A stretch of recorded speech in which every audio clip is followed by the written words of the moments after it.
ഫർള് നമസ്കാരങ്ങൾക്ക് ശേഷം ഇമാം തസ്ബീഹ്, തഹ്ലീല്, തക്ബീർ ചൊല്ലിക്കൊടുക്കുന്നത് നല്ലതല്ലേ?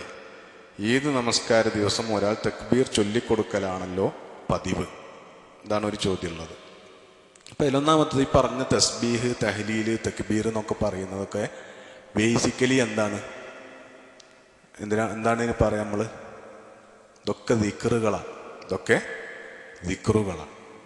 ദിക്ർ എന്ന് പറഞ്ഞാൽ അർത്ഥം സ്മരിക്കുക, ഓർക്കുക എന്നാണ്. സ്മരണയും ഓർമ്മയും അടിസ്ഥാനപരമായിട്ട് അത് നടക്കേണ്ടുന്ന സ്ഥലം എവിടെ? നാക്കും തുമ്പത്താണോ? അല്ല. സ്മരണ നടക്കേണ്ടത് മനസ്സിലാണ്, ഹൃദയത്തിലാണ്. അപ്പം അതെവിടെയാണ് അടിസ്ഥാനപരമായിട്ട് ദിക്റുകൾ നടക്കേണ്ടത്. അപ്പോൾ ദിക്റുകൾ അവിടെയാണ് നടക്കണം. അപ്പം അത് ഒച്ചയും ബഹളവും കൂടി പുറത്തേക്ക് വരുന്നതല്ല. അതേ സമയത്ത് നമ്മൾ ചില കാര്യങ്ങൾ ഓർക്കുമ്പോൾ അത് നാവുകൊണ്ട് പറയുന്നത് കൂടി സഹായിക്കും. അതൊരു സപ്പോർട്ടീവായ കാര്യമാണ്. അപ്പോൾ ചില സമയങ്ങളിൽ അതുകൊണ്ട് തന്നെ ദിക്റുകൾ നാവുകൊണ്ട് ഉരുവിടുന്നതിനും പ്രാധാന്യം ഉണ്ട്. അപ്പോൾ നിസ്കാരത്തിലെ ദിക്റുകളൊക്കെ ഇങ്ങനെ മനസ്സ് കരുതിയാൽ പോരാ, നിസ്കാരം ശരിയാവില്ല. ഒരാളിങ്ങനെ തക്ബീർ കെട്ടിയിട്ട് വജ്ജത്തും ഇങ്ങനെ മനസ്സ് ചൊല്ലിയാൽ പോരാ, അത് നാവ് ചലിപ്പിച്ച് ഉരുവിടുക തന്നെ ചെയ്യണം. അപ്പം ഇത് എങ്ങനെയപ്പം നമ്മൾ മനസ്സിലാക്കുക? ഇത് ചെല്ലേണ്ടതാണോ? ചെല്ലുകയാണെങ്കിൽ തന്നെ ഉറക്കെ ചെല്ലേണ്ടതാണോ? ചൊല്ലേണ്ടത് തന്നെ എന്തുണ്ട്?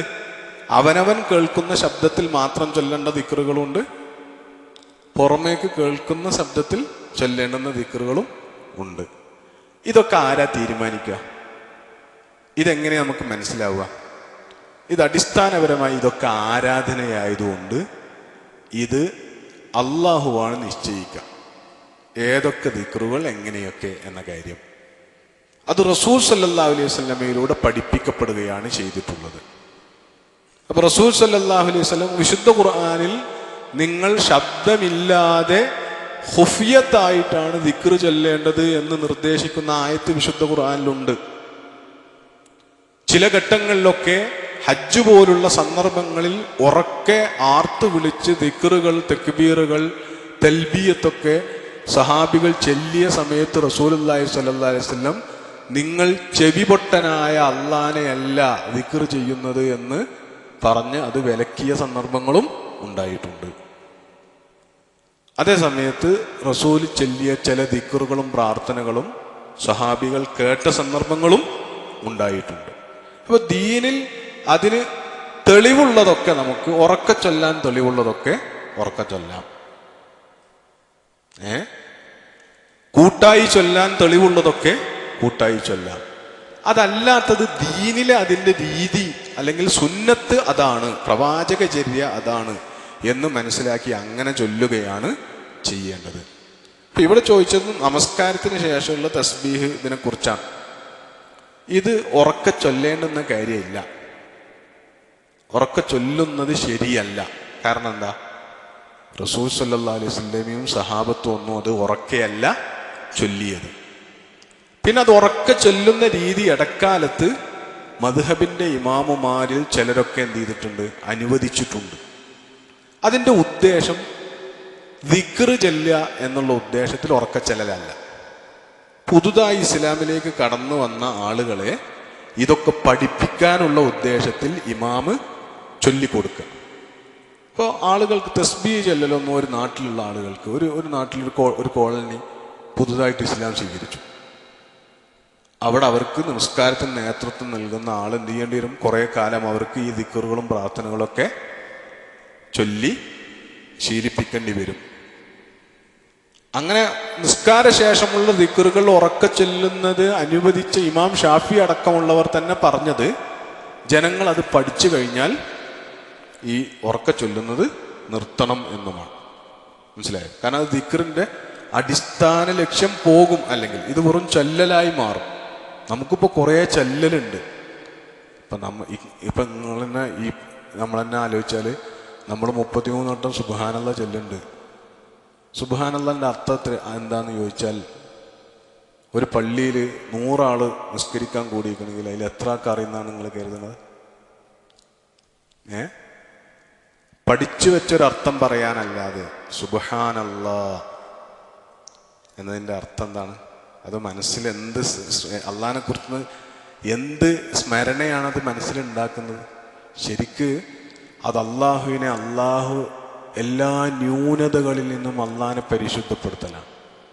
ശരിക്കും ഉസബ്ബിഹു സുബ്ഹാനല്ലാ, അള്ളാഹുവേ നിന്റെ മാഹാത്മ്യത്തെ ഞാൻ പ്രകീർത്തിക്കുന്നു എന്നാണ്. എന്ന് പറഞ്ഞാൽ നിനക്കൊരു കുറ്റവും കുറവുമില്ല. അതാണ് അവിടെ വരുന്നത്. അള്ളാഹു അക്ബറിന് വേറെ അർത്ഥാണ്, അൽഹംദുലില്ലക്ക് വേറെ അർത്ഥാണ്, സുബ്ഹാനല്ലക്ക് വേറെ അർത്ഥാണ്. അപ്പൊ ഇത് മനസ്സിലില്ലാതെ നാവുകൊണ്ട് മാത്രം പറഞ്ഞതുകൊണ്ട് യഥാർത്ഥ ഫലം കിട്ടൂല. കാരണം ദിക്ർ ഉണ്ടാകേണ്ടത് ഹൃദയത്തിലാണ്. ഹൃദയത്തിൽ ദിക്ർ ഉണ്ടായാലേ അതിൻ്റെ സൽഫലം നമ്മുടെ ജീവിതത്തിൽ എന്ത് ചെയ്യുള്ളൂ? പ്രകടമാവുകയുള്ളൂ. അതേ സമയത്ത് പെരുന്നാൾ നമസ്കാരത്തിലെ തക്ബീർ അതങ്ങനെ ഉറക്ക ചൊല്ലുന്ന രീതി ഇസ്ലാമിക സമൂഹം കാലങ്ങളായിട്ട് പിന്തുടർന്നു പോരുന്ന രീതിയാണ്. അതിന് കുഴപ്പമില്ല. തക്ബീറുകൾ ഉറക്കെയാണ് ചൊല്ലിയത്. അത് തന്നെ എന്ത് ചെയ്യേണ്ടതില്ല. നമ്മളിപ്പോൾ സ്വീകരിക്കുന്ന രീതി തന്നെ തുടരണമെന്നില്ല. നമ്മളെ രീതിയുടെ പ്രശ്നം എന്താണെന്ന് വെച്ചാൽ ഒരാൾ ചൊല്ലിക്കൊടുക്കുക, ബാക്കിയുള്ളവർ. പെരുന്നാളുടെ തക്ബീർ എല്ലാവർക്കും അറിയാം. അവ എല്ലാവരും ഒന്നിച്ചങ്ങ് ചെല്ലിയാൽ മതി. ഒരാൾ ചൊല്ലിക്കൊടുക്കുകയും വേറെ ആൾ ചെല്ലുകയും ചെയ്യുക എന്ന് പറയുന്ന രീതി എപ്പോഴേ അവലംബിക്കേണ്ടുള്ളൂ. ബാക്കിയുള്ളവരൊക്കെ അത് മറന്നു പോയിക്കണ്. അപ്പോൾ ഓലൊന്ന് പഠിപ്പിച്ചെടുക്കണം എന്നുണ്ടെങ്കിലേ എന്തോ ആവശ്യമുള്ളൂ ശരിക്ക്. അതല്ലാതെ തക്ബീറുകൾ കൂട്ടായി ജമാഇയായി ഒന്നിച്ച് ചൊല്ലുകയാണ് ചെയ്യേണ്ടത്.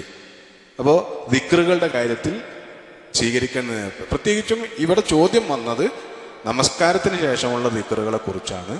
അത് മനസ്സാന്നിധ്യത്തോടുകൂടി ഓരോരുത്തരും സ്വകാര്യമായി ഞാൻ സുബ്ഹാനല്ലാ സുബ്ഹാനല്ലാ സുബ്ഹാനല്ലാ എന്ന് പറയുമ്പോൾ എനിക്കെൻ്റെ മനസ്സുകൊണ്ട് എൻ്റെ ജീവിതവുമായി ബന്ധപ്പെടുത്തി ആലോചിക്കാൻ പറ്റണം. അല്ലാഹുവേ, എൻ്റെ ശരീരം, എൻ്റെ ജീവിതം, എൻ്റെ ആരോഗ്യം, എൻ്റെ ശരീരത്തിലെ അവയവങ്ങൾ എത്ര ഭദ്രമാണ്, എത്ര ആരോഗ്യപൂർണമാണ്. ഒരു പ്രയാസവുമില്ലാതെ ഇതിനെയൊക്കെ പടച്ച് എനിക്ക് സൗകര്യപ്പെടുത്തി തന്ന നീ എത്ര പരിശുദ്ധനാണ്.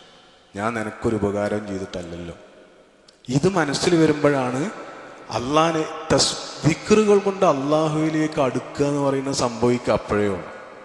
അല്ല, ഇതൊന്നും ആലോചിക്കാതെ നമ്മൾ സുബ്ഹാനല്ലാഹ് സുബ്ഹാനല്ലാഹ് സുബ്ഹാനല്ലാഹ് സുബ്ഹാനല്ലാഹ് കയ്യും ചുണ്ടൊക്കെ ഇങ്ങനെ ഉണ്ടാവും. ഇതിൻ്റെ ഒരു സൽഫലം കിട്ടൂല. ആ സമയത്ത് സുബ്ഹാനല്ലാഹ് ഓരോന്ന് ചൊല്ലുന്നതും പടച്ചോനെ ഞാൻ പുറത്തേക്ക് ഇങ്ങോട്ട് ഇറങ്ങിയാൽ കാണുന്നത് മേലേക്ക് നോക്കിയ ആകാശമാണ്. എത്ര വിശാലമാണ് ഈ ആകാശം. എന്ത് വലിയ പടപ്പാണ് ഇത് പടച്ചു വെച്ചിരിക്കുന്നത്. ഈ ആകാശം ഒരു തൂണുമില്ലാതെ ഒരു കയറുമില്ലാതെ അതങ്ങനെ മേലെ തൂങ്ങി നിൽക്കുകയാണ്. അതങ്ങോട്ട് ഒന്നാടി കൊട്ടയിഞ്ഞിങ്ങോട്ട് കീപ്പിട്ട് വീണാൽ എൻ്റെ കഥ കഴിഞ്ഞു. അത് സംഭവിക്കുന്നില്ലല്ലോ. ഈ ലോകം നശിക്കും. അതൊന്നും അങ്ങനെ സംഭവിക്കാതെ ഒരു തൂണുമില്ലാതെ ഒരു കയറുമില്ലാതെ ആകാശത്തെ ഇങ്ങനെ സംവിധാനിച്ച് നിർത്തുന്നാഥ, നിന്റെ പടപ്പ് എന്ത് വല്ലാത്ത പടപ്പാണ്. എന്ത് സൃഷ്ടിപ്പാണ് നീ സൃഷ്ടിച്ചു വെച്ചിരിക്കുന്നത്. രാപ്പകലുകൾ ഇങ്ങനെ മാറി മാറി വരുന്നത്, സൂര്യൻ ഉദിക്കുന്നത്, ചന്ദ്രൻ അസ്തമിക്കുന്നത്, ഇതിനൊക്കെ ഒരു ഭയങ്കര വ്യവസ്ഥ പടച്ചോനെ ഇതുണ്ടാക്കിയതാണല്ലോ. ഒന്നിലും ഒരു കുറവുമില്ല, ഒന്നിലും ഒരു കുറ്റവും പറയാനില്ല. നീ എമ്മാതിരി സൃഷ്ടിപ്പിൽ എമ്മാതിരി മഹാത്മ്യമുള്ളവനാണ് നീ എന്ന് മനസ്സിൽ വിചാരിച്ചുകൊണ്ട് തസ്ബീഹ് ചൊല്ലി നോക്കി. നമുക്ക് അള്ളാഹിൻ്റെ അനുഗ്രഹങ്ങളായി സങ്കൽപ്പിക്കാൻ പറ്റുന്നത് മുഴുവൻ മനസ്സിൽ സങ്കല്പിച്ചിട്ട് അൽഹംദുലില്ലാ അൽഹംദുലില്ലാ അൽഹംദുലില്ലാ ചൊല്ലാൻ നോക്കി. പഠിച്ചോനെ, എന്തൊക്കെ ജീവിത സാഹചര്യങ്ങളിലൂടെ ഞാൻ കടന്നു പോകുന്നു. എന്നിട്ടും ഏറ്റവും ചുരുങ്ങിയത് ഈ നിസ്കാരവും നിസ്കരിക്കാൻ എനിക്ക് ജീവിതം ബാക്കി വെച്ച് തന്ന അല്ലാഹ്, നീ എന്ത് വലിയ അനുഗ്രഹങ്ങളാണ് എനിക്ക് ചെയ്തു തന്നിട്ടുള്ളത്. അല്ലാഹു അക്ബർ എന്ന് പറയുമ്പോൾ അല്ലാഹു എല്ലാറ്റിനും മുകളിലാണ് എന്ന് അതിൻ്റെ ആശയം ഉൾക്കൊണ്ട് അള്ളാഹ്ക്ക് മുകളിൽ ഒരാളുമില്ല. അള്ളാഹിൻ്റെ വലുപ്പത്തോളമോ അള്ളാഹിനേക്കാൾ വലുപ്പത്തിലോ ഒരാളുമില്ല എന്ന് ചിന്തിച്ചുകൊണ്ട് അല്ലാഹു അക്ബർ പറഞ്ഞു നോക്കി. അങ്ങനെ ഒരു അല്ലാഹു അക്ബർ കൊണ്ട് നിസ്കാരം തുടങ്ങാൻ പറ്റിയോക്കും നമ്മുടെ ശ്രദ്ധ വേറെടുക്കും പോവില്ല. ഇത് അള്ളാനേക്കാൾ വലിയത് പലതും ഉണ്ട് എന്ന് മനസ്സ് തോന്നുമ്പോൾ അള്ളാഹു അക്ബർ ചൊല്ലി തക്ബീർ കിട്ടിയാലും നമ്മൾ അള്ളാന്റെ മുമ്പിലായിരിക്കൂല. ഏറ്റവും വലിയ ഒരാളുടെ മുമ്പിൽ പോയിട്ട് നമ്മൾ അയാളെ ശ്രദ്ധിക്കാതെ നിൽക്കൂലല്ലോ. അപ്പൊ നമ്മുടെ ദിക്റുകൾക്ക് ചൈതന്യം നഷ്ടപ്പെടുന്നതാണ് പ്രശ്നം.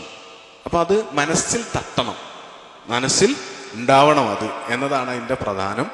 പിന്നെ അത് നാവിലൂടെ അത് എത്ര അളവിൽ പുറത്തു വരണം എന്നതൊക്കെ അത് നിർവഹിക്കുന്ന ആളുടെ ആത്മാർത്ഥത അനുസരിച്ചും ദീനിൽ അതിന് നിശ്ചയിക്കപ്പെട്ടിട്ടുള്ള പരിധി അനുസരിച്ചും സംഭവിക്കുന്നതാണ്.